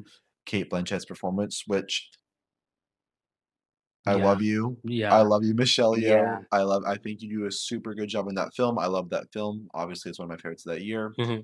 There's not even a competition. Not a shot. Kate Blanchett, the every time I watch this film, it it is one of the very few, or that's not true, I won't say a few times, but it's one of the most exemplified times. Sorry, I just connected a dot. Sorry, continue. I'll bring it up. Don't you worry. It's one of the times that the character is the actress and the actress is the character, and it's the perfect blend. Mm-hmm. She embodies Lydia Tarr in a tone that I've never seen another actor, actress, anyone do into their role. And granted, the entire film is about her. It spends a ton of time on her character. It's Yeah. so conversation heavy. She has a lot of room to play here. But even from that first scene, you just get such a Yeah. good sense of what's even the first thing that she does, like right before she walks out on stage, she like does like a little like exhale of breath. Yeah. Yeah. Just I mean, the shit she does with like the candles, right before like it. You are so attuned. messing with it with her feet, like Mm-hmm. moving the towels around, Mm, like not only from like a thematic standpoint, but just like establishing her character. yeah. It it's just it's exceptional when she gets scared by the bear from the girl. Yeah, I don't know. It's one of the best performances of all time, But I think easily. like you again, you write that knowing you know what you want. You Yeah, know what you're feeling. You know what you have on the command. he's hungry. And the movie, I think, garners that tinge of like it like sinks me. Yeah. Because specifically Nina Haas, and I was curious. So sorry. I reacted because I was like Nina Haas, like that is like one of the best performances I've seen in recent memory. Um, just every Exceptional. look she gives, every moment she is on to something as Lydia is conducting, and just the existence of her being the violinist, The first violin. first violinist, and like being there and like conveying everything as Lydia changes up the approach to how she is conducting and composing. And I was like looking and I was so curious because I was like, this woman should be everything. And sadly, she was in Hedda. She plays basically the person that acts alongside Tessa Thompson's character. And I'll In what? I'm sorry. in Hedda, the Nia DaCosta Oh, movie. okay. I'll just allude a little bit to like what that movie is because in it it's like this grand ball that this woman played by Tessa Thompson and her husband that she does not love is having. Again, they have no money. This is all the money they're using. And Nina Haas's character is this woman who had a past sexual relation with Tessa Thompson's character. And in it, she comes onto the screen, is sober, doesn't drink, has created the masterwork of her career that is going to blaze the way for feminists for decades to come. Tessa Thompson convinces her to have a drink to celebrate. Thus, then she breaks her sobriety and then gets drunk, horrendously so. Tessa Thompson takes the manuscript, hides it, just to fuck with her. She starts losing her mind. Literally, like, lands as to being like one of the darkest endings of a film from last year. but she is so revelatory in that movie, but she plays like a person so big. Like she is a woman of stature, like Yeah. especially in the time period she was in. It's incredible. But in this movie is just it makes you want to reach through the screen and give her a hug because of the things she has to be put through. And then you realize like they share a daughter together. And it's like, Yeah. oh my God, Tyson. So there's that scene where Tar basically recommends or throws out the idea of doing auditions Yeah, for the yeah, solo. yeah. And there's obviously that look that her wife gives Mhm, Olga, mhm. um, which is obviously one of the most memorable looks in the film, where she kind of like looks at her and like thinks for a second and is kind of Yes. like confused and like looks back. And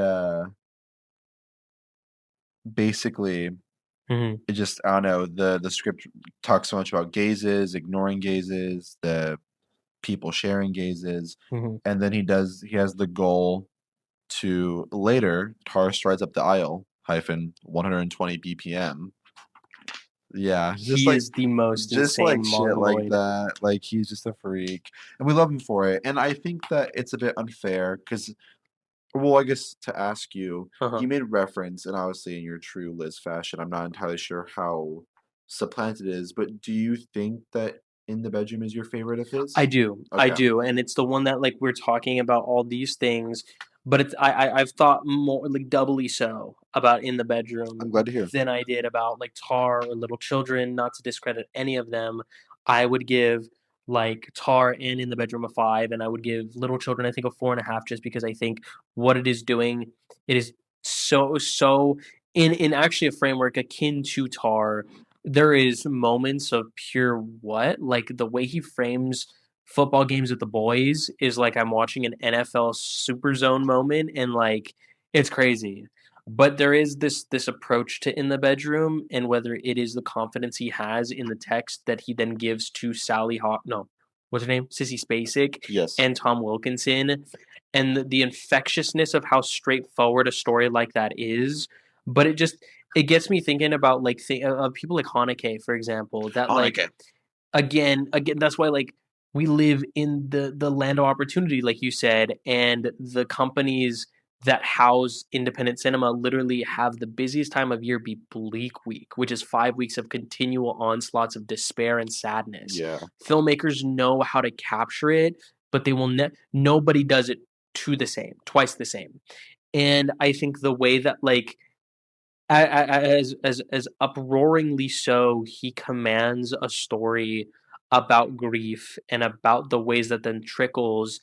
I have found it so fucking like inspiring and striking the way that he goes to tell this story, and like I whether it is through the performances of Wilkinson and Spacek, but more so the way that it is written and how it comes together. Like you breathe like 120 BPM. That's insane. That is never conveyed in the movie, but it's felt. Yeah. Never in a million years you put a gun to my head. You can only leave the jail cell if you could articulate what he puts on that line of text. I would die. Um, but like the way that the climactic moment on the final bit in the bedroom is written is like I have a hard time grappling with how better a way to be conveyed than grief and the suddenness of it all, and the way that like it manifests in such jarring, odd ways than how. And I actually won't spoil it. Like I'll just say how she gets up so immediately, and how he just takes his band-aid off, and like I've been thinking about that every single day since, and like the journey to get to that point, and like although between the three it's the least technically impressive, it's the one that I think because it's his debut and the way that everything is traversed to get to that point, it's it's unbelievable, dude. Yeah. Like, It's a very quiet film, and I think that a lot of um Todd Field's films are like that, or I guess all of them are like that. But I yeah, would say Little Children's a bit louder with certain things. I agree. Maybe it's the narration, maybe it's like the stylistic punches he's throwing. Hmm. In the Bedroom is his most quiet, but easily his most devastating. There are just such terrific performances and performance moments in that film. Hmm. everyone is exceptional. I know that Marisa Tomei got a Yeah. nomination for this. Yeah. I believe also, I think everyone did, right? I don't think the son did. I don't think he I did. don't, yeah, but I think like the three main, Wilkinson, Spacek, and Tomei did, yeah. um, and they're all exceptional. I mean, I think that the easy one to kind of gravitate towards is Sissy Spacek, Mhm. and she's doing such great work. But I think there is something about like Tom Wilkinson, and there's like that scene where like his office assistants kind of like, "Do you want lunch?" Like, "I'm going out for lunch." Like, Mhm. kind of trying to get him to eat, Yeah. and it's such a real and quiet and kind, but also relatively sad way to say, like, "No, I'm okay," like, "I'm okay," like, Mhm. he kind of gets the implication, but also is still denying it. Yeah. It's very I don't know how the process works between Todd Field and his actors, but he has such a good way of just letting things kinda sit and let people be people, Mhm. lets things feel natural, and I think that for some people that might come off as very boring or as very what's the point of watching a film if I'm just watching everyday people? I can understand that, but I think that Todd Field does it in a way that feels so relatable, but also Mhm. devastating, and it feels very heavy. Mhm. Um, yeah, Little Children is such an interesting one to posit between these two other ones because kind of like you, I think it's my least favorite of the three. But I do think that movie is just like so many just crazy, crazy like the ending and, like, Mhm. the fact that, like, he goes skateboarding, like, what? Like, Yeah. it's just so crazy. Yeah. Or, like, obviously, like, the arc with the neighborhood, like, sex offender and Yeah. what he does to himself and how that culminates with the other character's storyline who Mhm. I don't even know. And then there was the experience with us watching that film, and who knows if that experience at all dictates how we feel about the movie Mhm. as a whole, because essentially what happened, as Liz referenced, disc rot, we think at least, or we can assume, Yeah. um, the movie just stopped working Yeah. like multiple times Mhm. on my Xbox. We switched But for X one specific moment, like, it yeah. just stopped working For like a 3-minute entirely. span. It basically was an hour and 8. Mhm. Something happens, and I don't think obviously that what happens dictates why the movie just stopped working, but like an No. hour and 8, it just froze, went black. We couldn't Mhm. reverse back. We couldn't go forward. Yeah. There was nothing to be done. We did the chapter selection. We did the fucking loophole after loophole. Nothing worked. We didn't know No. if it was a console issue. We didn't know if it was a disc issue. I almost put toothpaste in the back of that thing and say if, to see if it worked, but True. yeah, I don't know if that had an inherent effect on our thoughts on it afterwards, but all that being said, it's still a terrific film. A lot of devastation, a lot of phenomenal performances. Mhm. I will say, like, the ball game with the boys bit is so fucking crazy. And then there's like that shot of like the guy in the wheelchair just turning the lights off. Yeah. Why is that there? No, don't know. It's cool though. I like it. Yeah, and in many ways, like, again, I it's not that I put it lower sorry, because I think it's an inferior film. I just think it's like it's a wavelength of several different magnitudes that I don't think I have yet attuned to yet. Yeah, man, when we get 40, it'll fuck us up. Ex and I think, like, in a way, it's as if he is trying to pull the wool in over your eyes to almost make what is happening in the film feel minimized because of how he then implements things like Thomas Newman's score or those moments of playing football that feel so sensationalized, and then have something like narration give it, like, a very quaint, cutesy kind of energy, you Yeah, if it was know? like a storybook, like, look at this neighborhood, Mhm, but this neighborhood is actually sad and mhm, disgusting and mhm. fucked up. Mhm. And like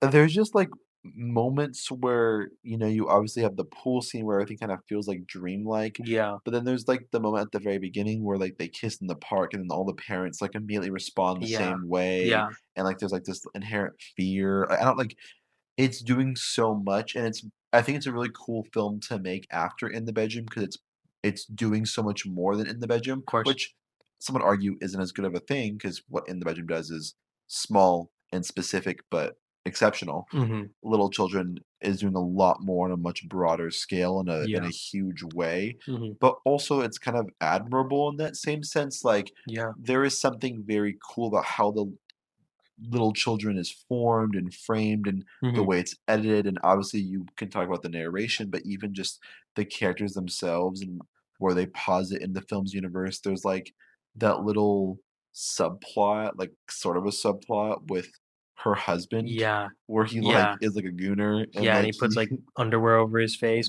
but it's, like, deeply sad things that I oh, think it's the yeah, movie isn't even trying to do in a comedic way, but is so assured in what the text and the story is, and Todd Field at his second film run is so confident as a filmmaker that it makes things feel like, uh, like a brochure of suburbia even in the nightmare moments, but at the end of the day, like, these are people that are going and committing some horrible things. yeah, it's fucked up. It it is crazy, and, like. I Oh, go ahead. I have to shout her out though. I have to fucking shout her out. The film Little Children feels like it has a lot in line with another film that we've seen, Happiness, which is Yes, also Todd Solondz Todd Solondz. with the girl in an unbelievably devastating moment in both Yeah, movies. I'm trying to find her name because she's my No, goat. that because I do think that is, Jane like, Addams. Jane fucking Addams. That Yeah. whole bit where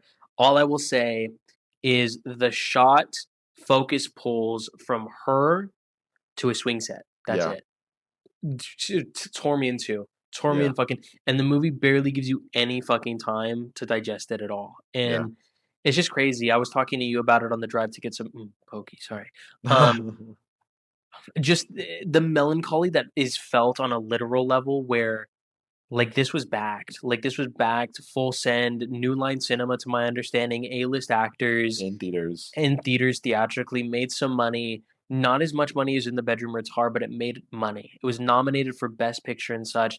And again, I'm not trying to say that we need more movies that talk about the concept of pedophilia and sexual assault, and none of that. But I'm just saying that, like, it feels like a film that only could ever work by having made like 10 films or financing it yourself or getting lucky and getting distribution to put it out. But even then, there would be no way that this movie could be replicated because of all the talent that is involved on top of like I think it would be painted in a far more realistic light because of the world we live in now compared to 2006. Yeah, 100%. I think that you I mean, I guess I don't wanna say you can't get away with, but there Mm, is something very specific about the tone mhm. of all of his films, but Yeah. specifically Little Children and how it's a bit more comedic leaning in some moments. Mhm. Todd Field, um, Dude. had a kind of prolific acting career before he got into directing. Not he Yeah. wasn't a big star, but he's in things like Eyes Wide Shut and Mhm. Twister, in a film called The Haunting, which is right before In the Bedroom. Funny enough, he was probably writing Oh, the and The script. Haunting's bad. Oh, is The it? Hunt that was a big VHS owned movie. You can quote me on it. Do you have it pulled up? Yeah. Directed by Wolfgang Peterson? John DeBont, Oh, director of oh, Speed, Speed, Twister. Speed. Okay, no, that is correct. Because John DeBont, he is also a cinematographer, has shot a lot more than he's directed. Very, very famous cinematographer. I'm almost certain he shot Die Hard, right? Die Hard, Basic Yeah, Instinct. shoot, Yeah. big DP, huge inflated budget. That movie has like a budget of like 175 million. Like it is huge. Has like 30% on Rotten Tomatoes. Silly ass movie though. Yeah, Silly Liam fucking ass Liam movie. Neeson, Lily Taylor, that's awesome. Yeah. Point being, Yes. Todd Field was in the industry before he became a director, not Mhm. to his prolific stance, but I'm not shocked that he got the resources to make his first feature have the likes of Sissy Spacek Mhm. and Tom Wilkinson and Marissa Tomei, 'cause that was after she had won the Oscar, right? Correct? For My Cousin Vinny? Yes. Yes. Yes. Yeah. Yes. Yes. Yes. Couple So years after. so, I mean, very much had, like, a star-studded cast in this film, so he very much had some sort of connections, but to have the connections and to use them as well as he did, and then to keep going and pushing himself not only as an artist, but Mhm. as a storyteller and as, from a technical standpoint, but also, like, punches and punches, and I don't really know if there's any confirmation of what he's doing next, but if he takes a big gap with Tar, I think I can't really blame him because obviously the gaps work pretty well for him. We're Yeah, we're almost 4 years out from that film, which is weird because it feels like it's been longer, but also feels I like it's agree. been shorter. All the life we've lived in between those few years, dude. I guess so. But yeah, in my opinion, one of the best directors working today, I guess you can count his gaps as working, but one of the best directors working today, one of the I best agree. gum makers working today. Big Shout out League to Chew. Big League Chew. And Tar is one of my favorite films of all time. I sleep by its poster every night, right Mhm. next to my bed, for a reason. I think that is It guides you. exceptional, and I'm glad we finally got to see his other two films because I think both are so terrific. And I think that if there's a filmmaker that everybody should just check out because you can watch all of his films in a day and get it Mhm. over with, watch Todd Field's work. Um, I've heard people say it's Kubrick inspired. If you like Kubrick films, watch Todd Field's earlier stuff, especially. And yeah, let's all go on the new Todd Field plunge together once we've seen all three of his films. And once he picks up directing rights to doing the new Ocean's 11, Or World War Z too. oh, or both. But I guess as Lydia Tarr lays with you in dream state, in good dreams and in nightmares, my last question to you, Talk to me.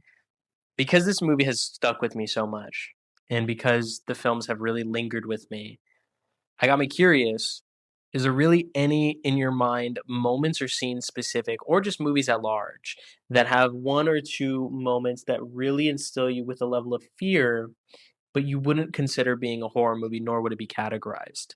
Yeah, this one's a bit difficult because I had a couple examples that I think are a bit pushing it and not You can really push in the it, confines. please. Green Room is a famous example of mine. I could get on that level. I don't know if I would categorize it as a horror film. I think it's much more of a thriller, Mhm. but that movie has scared me more than any other film I've ever seen in my entire life. Yeah, Especially the scene where they all try to break out for the first time, or I guess yeah, that they kind of get help from one of horrifying. the opposition, Yeah. and it involves a dog, and involves a lot of chaos. Mhm. Scared the fuck out of me. That entire sequence just gives me full body chills. It makes me feel really uncomfortable. It feels very grotesque and vile, and I do not like it. We'll do this on the air plunge. Oh, for sure, I love the guy. Um, but yeah, that's an example of one. Another great one, which is kind of a thriller, but I think a prime example, The Hunt, directed by Thomas Vinterberg. Oh. Yeah, with Mads Mikkelsen. Um, Oh. Truly horrifying concept. I thought not only does the concept have a weird like emotional ring with me, but also like it is has some pretty horrifying and disgusting moments, at least in terms of like the collective fear that it can produce onto you, especially with like anxiety. Mhm. The last one I'll give before I kind of give some more thoughts over and kind of let you take the stage. Super Dark Times. That's very much like a Mm. drama thriller. I would not count that as a horror film at all. Yeah. But there Great choices. is there is some scenes, especially towards the end. There's like a climax. There's something about how it's framed, the sound work, the fear in our main character's voice, and just the general danger and the implication of the danger Mhm. scares the fuck out of me. That movie has been one that I've always grown to love and appreciate more as time goes on.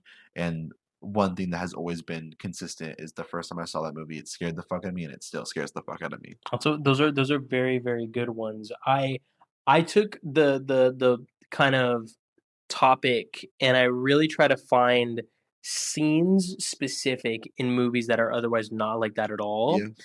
And the 3 that came to mind, the first one immediately, like, I was like, "Oh, I have to include this," would be, "Oh, there's not many basements in California," in Zodiac. Yeah. Um, so fucking good, Yeah, it's actually it's really I forgot about that sad, scene. and he's like, "Oh," and he's like, "Oh, mine does," and then goes down, and then, like, the way that Jake Gyllenhaal, like, he is the best performance in that movie, and, like, that movie is stacked, like, he is so fucking small in that moment, and then just, like, nervously runs out, It's lit crazy. lit It's so lit crazy, lit crazy. so fucking crazy. The other one I think about, obviously, like, I haven't seen the movie in years, but I still think about it, is the moment in Parasite where the Oh head my, that's actually the best example you could have given. that That's a like good to me, example. it's like, are we becoming a whole different movie entirely? That's And Bong, dude. because That's Bong. director Bong knows what he's doing. He passed me the Bong, and that shot alone, like that deserves to be in the Louvre. It is